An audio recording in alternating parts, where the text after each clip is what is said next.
तो आज हम लोग पढ़ेंगे 10th क्लास के केमिस्ट्री का चैप्टर नंबर 1, जिसका नाम है रासायनिक अभिक्रिया एवं रासायनिक समीकरण, केमिकल इक्वेशन एंड केमिकल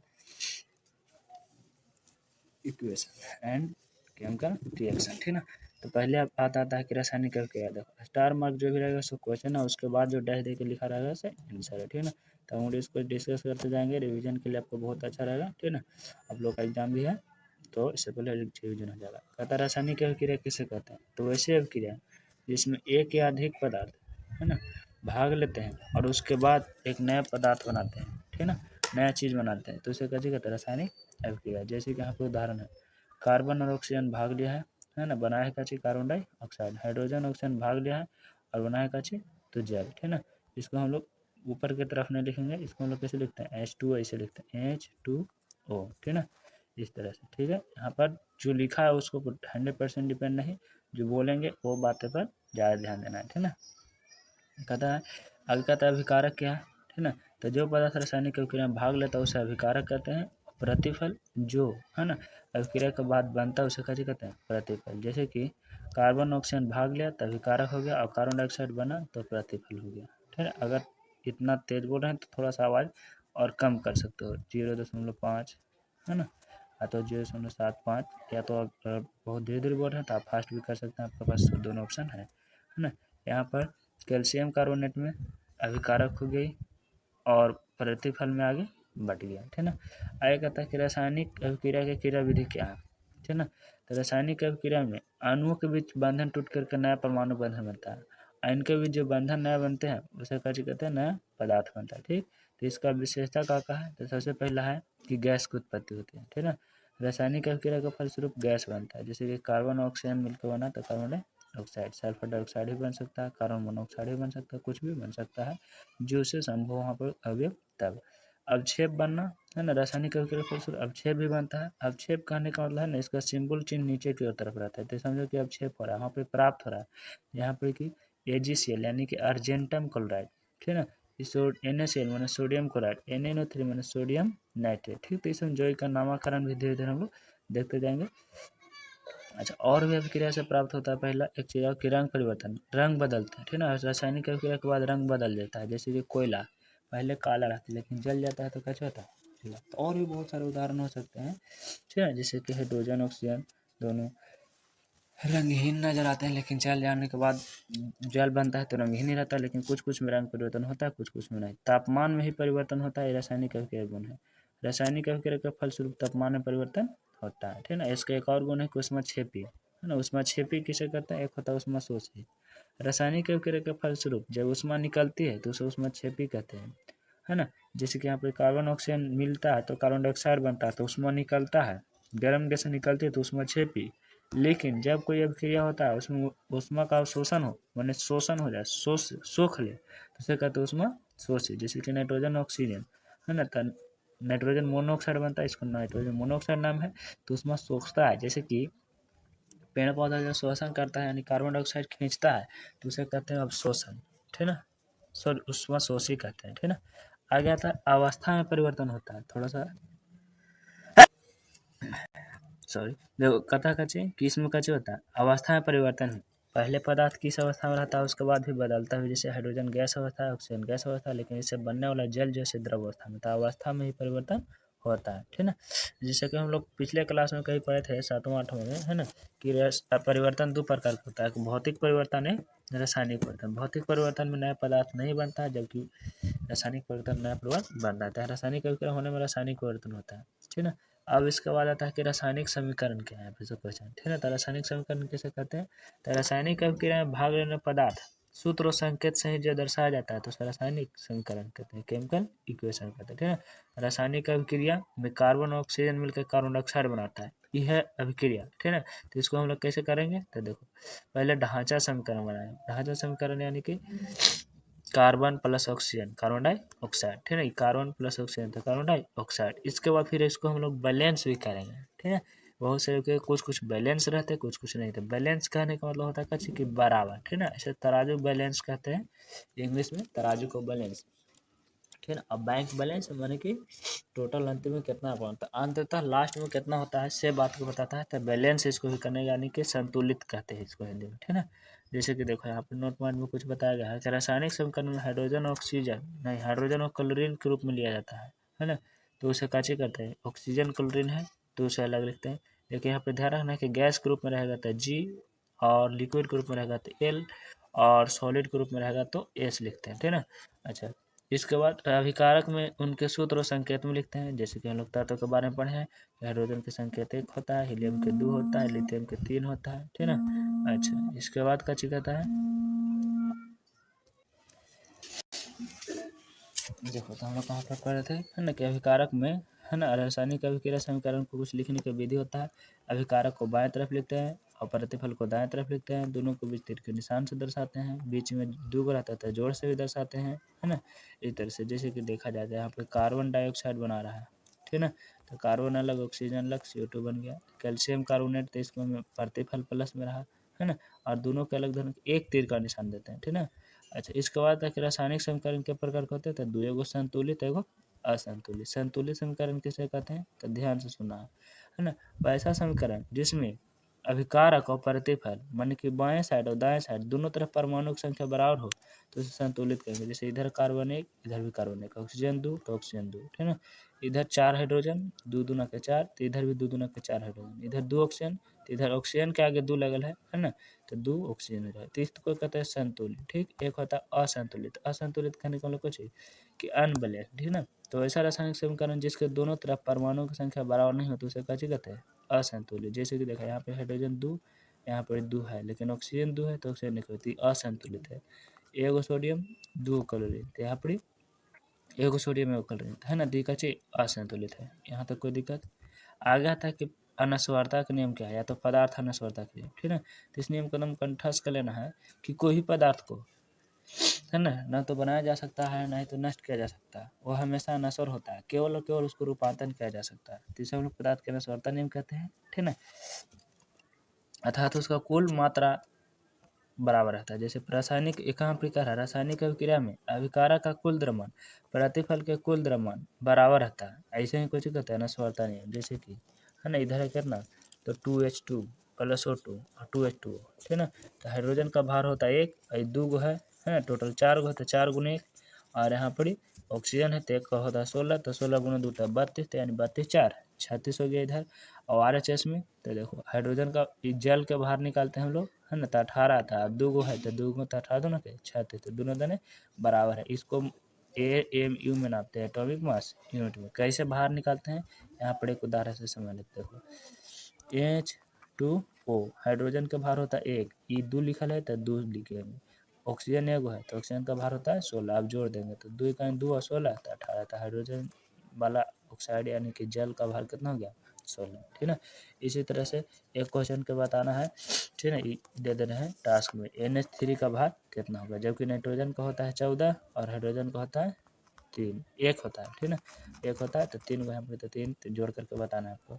आगे कहता है अभिकारक और प्रतिफल के द्रव्यमान का जो होता है बराबर होता है, जैसे पदार्थ का अनस्वरता नियम भी कहते हैं, ठीक है ना। सभी रासायनिक समीकरण जो रहता है संतुलित अनस्वरता के नियम का पालन करता है ना, और नहीं करता तो उसे हम लोग बैलेंस करते हैं। इसके बाद आता है अनुपात द्वारा देखो संतुलित करने की विधि आता है, संतुलित कैसे करते हैं, ठीक है ना। तो देखो किसी भी अनुपात द्वारा इसे संतुलित कर सकते हैं। पहला H2 प्लस O2, ठीक है ना, बना है क्या चीज H2O, तो इसको कैसे संतुलित करेंगे, ठीक है ना। तो देखेंगे दोनों तरफ कि कितना हाइड्रोजन है, ठीक है ना। तो यहाँ पर देख रहे हैं तो कितना हाइड्रोजन है भाई, तो हाइड्रोजन 2 है ना। अच्छा, इधर ऑक्सीजन 2 है, इधर हाइड्रोजन 2 है, ऑक्सीजन 1 है, ठीक है ना। तो यहाँ पर ऑक्सीजन 1 है तो एक में कर देंगे कितना से गुना, 2 से गुना, तो 2 हो जाएगा ऑक्सीजन भी, तो यहाँ पर आगे लिख देते हैं, ठीक है ना। अच्छा, तो इधर तो ऑक्सीजन हो गया 2, लेकिन हाइड्रोजन हो गया 4 गो, तो 4 लिख लेते हैं यहाँ पर, ऐसे कर देंगे 2, ठीक है ना। बाकी बैलेंस करने के लिए ऑप्शन से रहेगा क्वेश्चन, ठीक है ना। आगे कहता है कि रासायनिक समीकरण से का सुविधा मिलता है, चाहे तो काचे काचे जानकारी प्राप्त होता है, इसको बताना है, ठीक है। तो पहला रासायनिक अभिक्रिया भाग लेने वाला पदार्थ के बारे में पता चल जाता है कि कौन कौन पदार्थ भाग ले रहा है। दूसरा, किससे बनने वाला पदार्थ का पता चल जाता है कि कौन कौन पदार्थ बन रहा है। तीसरा, कि प्रतिफल अभिकारक के अणुओं की संख्या भी पता चल जाता है। है ना, कि कितना अणु भाग ले रहा है। चौथा कि अभिकारक और प्रतिफल के मोल की संख्या पता चल जाता है ना। पांचवा, इसके अभिकारक और प्रतिफल द्रव्यमान का ज्ञान हो जाता है, और इसमें भारात्मक सूचना ही भार पता चल जाता है, ठीक ना। और इस पर एसटीपी यानी स्टैंडर्ड टेम्परेचर एंड प्रेशर यानी समान ताप दाब इसको बोलते हैं एसटीपी को हिंदी में, ठीक ना। इसका में मोल आयतन ही पता चल जाता है, ठीक है। जैसे कि यहाँ पर एक उदाहरण से बताया गया है कि नाइट्रोजन और हाइड्रोजन मिलकर कुछ बनता है अमोनिया, ठीक। नाइट्रोजन यहाँ पे है लिखा, ठीक। नाइट्रोजन और हाइड्रोजन N2, ठीक ना, और +3H2 तो NH3 बन गया, ठीक है। तो सबसे पहले पता चल गया कि के गो हाइड्रोजन इसमें है, तो एगो नाइट्रोजन है और हाइड्रोजन है, अमोनिया बना। 2 गो परमाणु नाइट्रोजन के, 6 गो परमाणु हाइड्रोजन के और 2 अणु अमोनिया के, ठीक ना। 1 मोल इसका, 3 मोल इसका और 2 मोल इसका। आयतन के बारे में पता चल गया, एसटीपी पर द्रव्यमान के बारे में पता चल गया, ठीक ना। यानी कि समीकरण से इतना सारा जानकारी प्राप्त होता है, ठीक है। ये बात का ध्यान रखना है कि देखो NH3 रहेगा तो अमोनिया गैस और NH4 रहेगा तो अमोनियम, ठीक ना, जो कि एक क्षारीय होता है। इसका पहला सेक्शन लगता है उदासीन है परमाणु, ठीक। आगे कहता है कि रासायनिक समीकरण से उपयोग का है, इसका लाभ क्या है। तो सबसे पहले कि इसमें समय का बचत होता है, ठीक ना, एकदम तनिष्क में लिखाया था। दूसरा का कि कागज की भी बचत छोटी जगह में लिखाया था। इससे स्याही की भी बचत होती है, एकदम सही है ना। मस्तिष्क के सोचे की क्षमता बढ़ा देता है ना, छोटा रहता है बड़े। अभिकारक और प्रतिफल का द्रव्यमान ठीक ठीक निकाला जा सकता है और पूरा दुनिया में एक ही तरह से लिखा जाता है, इसलिए समझने में कोई तरह की दिक्कत नहीं होता है, ठीक है ना। आगे कहता है कि रासायनिक समीकरण के सीमा पूछे, दोष पूछे। तो सबसे पहले कि अभिकारक और प्रतिफल के ठोस द्रव गैस ई नहीं पता चलता, इसलिए इसको चाहिए कि पूर्ण रूप से लिखना है तो उसको में ठोस कौन है तो उसको अंदर एस लगा दो, द्रव कौन है तो एल लगा दो, ठीक है। इस तरह से जरूरी है। दूसरा कि उष्माशोषी है कि उष्माशोषी नहीं है इसका भी पता नहीं चलता है ना। उसमें छेपी है कि नहीं है इसका भी पता नहीं चलता। और रासायनिक समीकरण से भी पता नहीं चलता कि गैस निकल रहा है या नहीं निकल रहा है, ठीक ना। अब छेप प्राप्त हो रहा है या नहीं हो रहा है, तो इसके लिए हम लोग इसका उपयोग करते हैं। अगर ऊपर की तरफ है तो अब गैस बन रहा है, नीचे की तरफ है तो समझो कि अब छेप प्राप्त हो रहा है, ठीक ना। इस तरह की जानकारी पता चलता है, ठीक। और इसके बाद यही नहीं पता चलता है कि अब क्रिया किस दिशा में हो रही है, लेकिन हम लोग इसको जब गौर से देखेंगे तो तीर के निशानी से कर देगा ना, तब बताएगा कि इस तरफ से इस तरफ। अगर इस तरह ऐसा तीर का निशान है तो समझो कि इस तरफ से इस तरफ, माने कि राइट से लेफ्ट, लेफ्ट से राइट हो रहा है, ठीक ना। रासायनिक समीकरण से सब पता चल जाता है कि अनुत्क्रमणीय उत्क्रमणीय है या नहीं। ई समीकरण से नहीं पता चलता, इसको दर्शाने के लिए हम क्या करते हैं, उत्क्रमणीय रहता है तो ऐसा चिन्ह से दर्शाते हैं। हम लोग आगे क्लास में लोग पढ़ेंगे, है ना। उत्क्रमणीय रहता है तो सब क्रिया को इस प्रकार से दर्शाते हैं, और उत्क्रमणीय नहीं रहता है तो इसे दर्शाते हैं, मान कि उत्क्रमणीय नहीं है, ठीक है।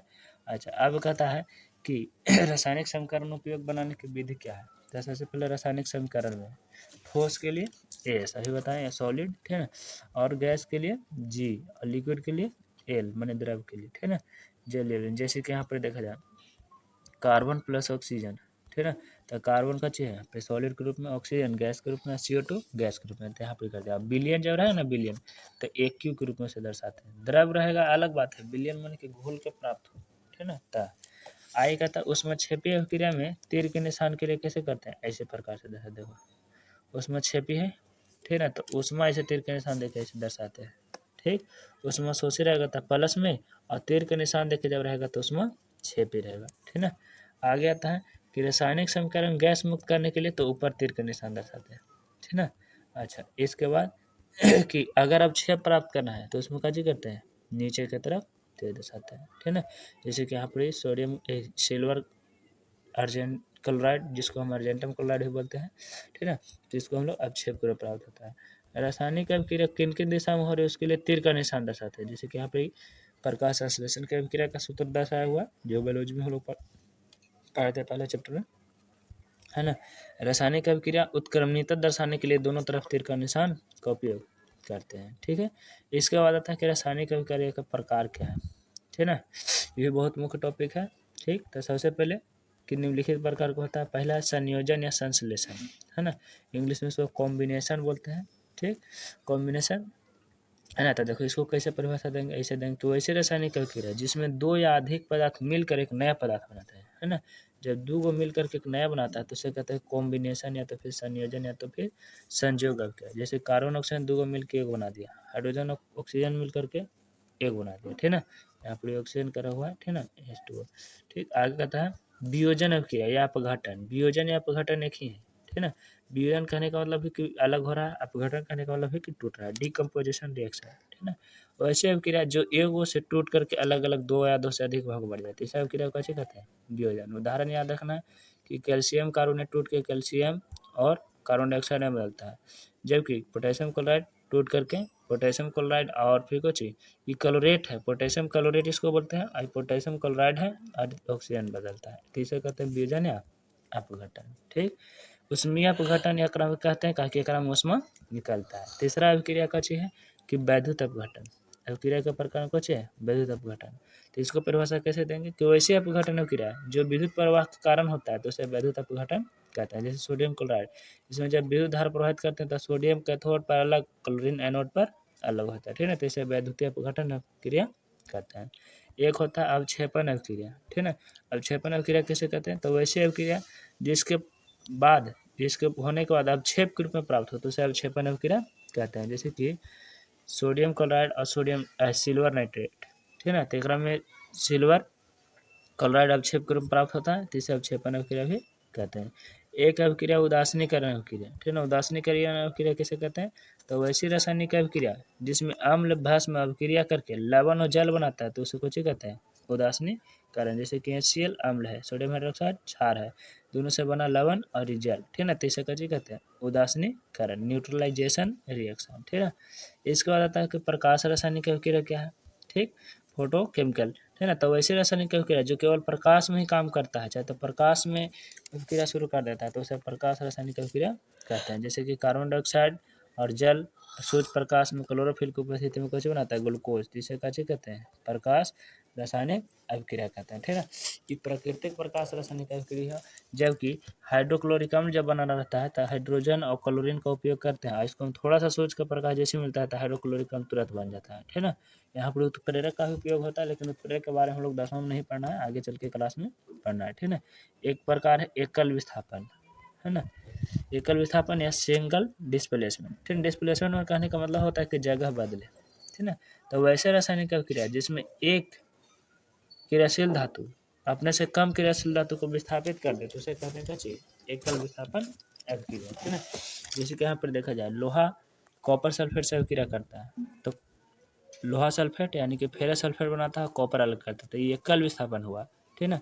और एक प्रकार होता है उभय विस्थापन या द्वि विस्थापन, ठीक, उभय विस्थापन या द्वि विस्थापन दोनों एक ही नाम है, डबल डिस्प्लेसमेंट, ठीक है ना। वैसे रासायनिक अभिक्रिया जिसमें दो यौगिक अपने आयनों का आदान प्रदान कर लेता है अर्थात स्थान बदल लेते हैं उसे उभय विस्थापन या द्वि विस्थापन कहते हैं। जैसे सोडियम क्लोराइड और फिर सिल्वर नाइट्रेट, एक में सिल्वर क्लोराइड और सोडियम नाइट्रेट कहते हैं, सोडियम चल गया इसके जगह पर और क्लोरीन आ गया इसके जगह पर, है ना, मैंने कि एक दूसरे से स्थान बदल लेते हो गया उभय विस्थापन अथवा द्वि विस्थापन। इसके बाद एक अभिक्रिया आता है कि ऑक्सीकरण अभिक्रिया या उपचयन, ऑक्सीकरण या उपचयन, ऑक्सीकरण को उपचयन बोलते हैं, ऑक्सीडेशन, ठीक है ना।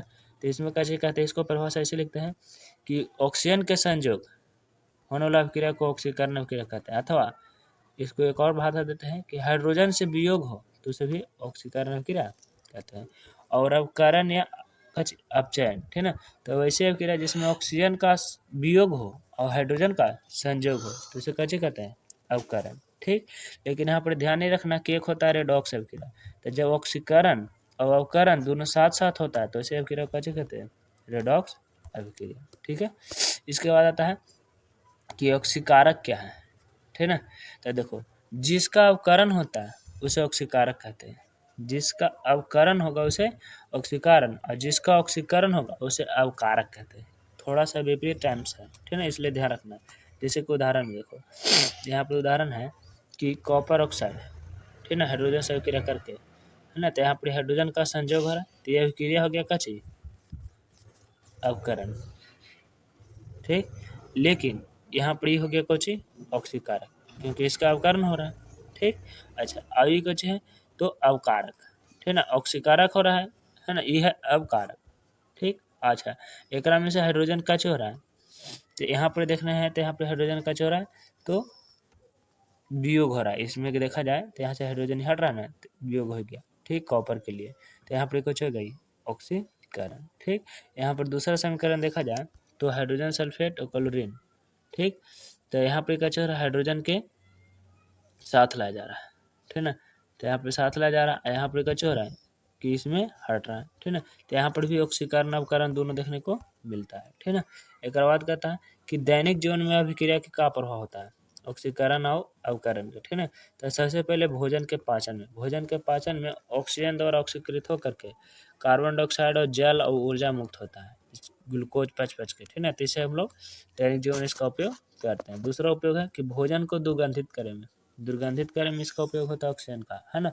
ऑक्सीजन का केवल एक ही मूल काम है, काची खाली मनुष्य को जिंदा रखना, इसके बाद सब बाकी बेकार काम है। लोहा में जंग लगाना इसी का, कपड़ा के खराब करना इसी का, है ना। भोजन को दुर्गंध करना इसी का, बासी बना देना भोजन के इसी का, है ना। कोई भी पदार्थ को जल्दी खत्म कर देना ऑक्सीजन के काम है। बाकी के काम बढ़िया के श्वसन करके ही करता है, यह सबसे इम्पोर्टेंट है। इसलिए ऑक्सीजन को एकदम भगवान के वैल्यू बराबर मान जाए, ठीक है। आगे कहता है कहते कि बासी भोजन करे में ऑक्सीजन का ही हाथ है। भोजन के अणु ऑक्सीकृत करके उसको स्वाद कची करता है, खट्टा करता है, जिसे हम लोग बासी भोजन अथवा दूषित भोजन ही कहते हैं, है ना। इसके बाद वसा युक्त भोजन को एंटीऑक्सीडेंट या सेट्रिक में डाल करके उसे कची कर सकते हैं, रोक सकते हैं। चाहे तो फ्रिज अथवा में रख करके भी कची कर सकते हैं, रोक सकते हैं, ठीक है ना। चाहे तो फिर कची एक सच्छिद्र बर्तन में रख करके, ठीक है, इसको रोक सकते हैं। अथवा देखा होगा कहीं, है ना, कि मीट वगैरह होता है, मटन वगैरह, उसको पानी में करके रख दिया जाता है, तो उससे भी क्या होता है, ऑक्सीकरण थोड़ा सा रुक जाता है, ठीक है ना। और संक्षारण यानी जंग लगने में ही ऑक्सीजन का क्या होता है, योगदान होता है, ठीक है ना। दहन के लिए आग लगाने में क्या योगदान होता है, ऑक्सीजन के, ठीक है ना। पदार्थ के जलाने में ही दहनशील पदार्थ, ठीक। तो एक बाद आता है क्या मेन टॉपिक आता है कि दहन क्या है, दहनशील पदार्थ क्या है, ठीक है ना। तो देखो दाह्य पदार्थ होगा, अदाह्य पदार्थ होता है। जो पदार्थ जलता है चाहे तो जलने के लायक हो उसे दाह्य पदार्थ कहते हैं, ठीक है ना। और जो पदार्थ नहीं जलता है, नहीं जलने के लायक हो उसे अदाह्य पदार्थ कहते हैं, ठीक है ना। और एक होता है का चीज दहनशील क्या है, ठीक है ना। तो जिस ताप पर जो पदार्थ जलता है तो उसे क्या कहते हैं, ज्वलन ताप कहते हैं, ठीक है ना। लेकिन दहनशील पदार्थ माने कि जलने वाला है, जैसे कोयला, पेट्रोल, प्राकृतिक गैस, ये सब जलने वाला। अदहनशील पदार्थ जो नहीं जल सकता, ईंट, पत्थर, बालू, ये सब, ठीक है ना। अच्छा, तो जलने के लिए कुछ न कुछ चाहिए, तो चाहिए सबसे पहले क्या चीज़, पोषक चाहिए, माध्यम चाहिए, ठीक है ना। तो जलने में जितना चीज पदार्थ की आवश्यकता होता है उसे दहन का क्या कहते हैं, पोषक, जो कि ऑक्सीजन दहन का पोषक है, ठीक है ना। और अपोषक माने कि जो पदार्थ जलने में सहायक नहीं होता उसे दहन का अपोषक कहते हैं, ठीक है ना। जैसे कि कार्बन डाइऑक्साइड और जल, इसने सब बुझाए में मदद करता है, ठीक है ना।